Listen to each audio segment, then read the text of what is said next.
Hello guys, magandang araw po sa inyong lahat. Sa video natin, pag-usapan po natin guys bakit sobrang mahal ng mga bilihin dito sa Pilipinas.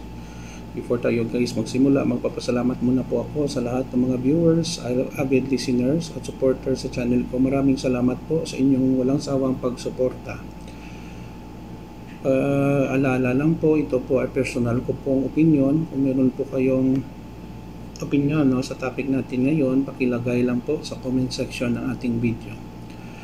Okay, bakit ang mahal ng bilihin dito sa Pilipinas? Number one guys, based sa aking understanding and experience, karamihan po na binibenta dito sa Pilipinas ay nanggaling abroad, especially ang mga raw materials.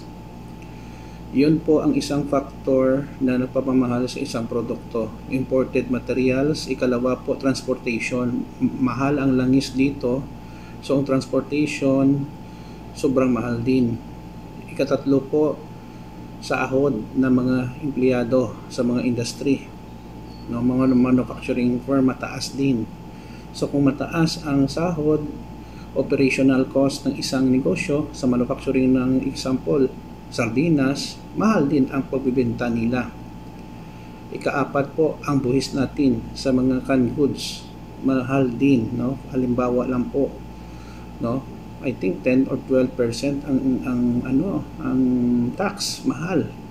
So saan nila ipapasa ang kanilang expenses? Ang may mga negosyante, siyempre sa end user, tayo yon. So, wag na tayo magtaka bakit sobrang mahal ang mga bilihin dito sa Pilipinas kasi maraming factors na i-consider natin. Una-una po, ang process sa paggawa ng isang produkto o serbisyo ay sobrang taas. Ikalawa, yun po, ang tax pa rin, isa din yon.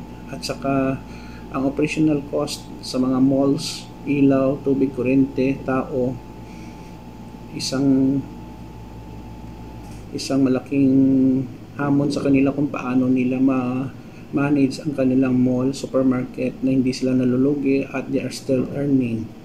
So, lahat ng mga factors na sinabi ko kanina ay contributor sa pagmahal ng ating mga bilihin. Pagkain, serbisyo, automotive parts, gadgets, mahal lahat. And then, ikalima siguro, isang factor, ang value ng ating pera. Napakaliit ng value ng ating pera compared sa ibang nation like US, malaki ang value ng kanilang pera, which affects the price of the products and services that we avail here in the Philippines. So, paano ang solusyon natin? Well, sa akin na lang, para maka-adjust tayo sa mga mahal na bilihin, maghanap tayo ng alternative way to earn money. Magtrabaho tayo, mag-sideline ng trabaho, magnegosyo, or ano pang way na legal na makapaghanap tayo ng pera.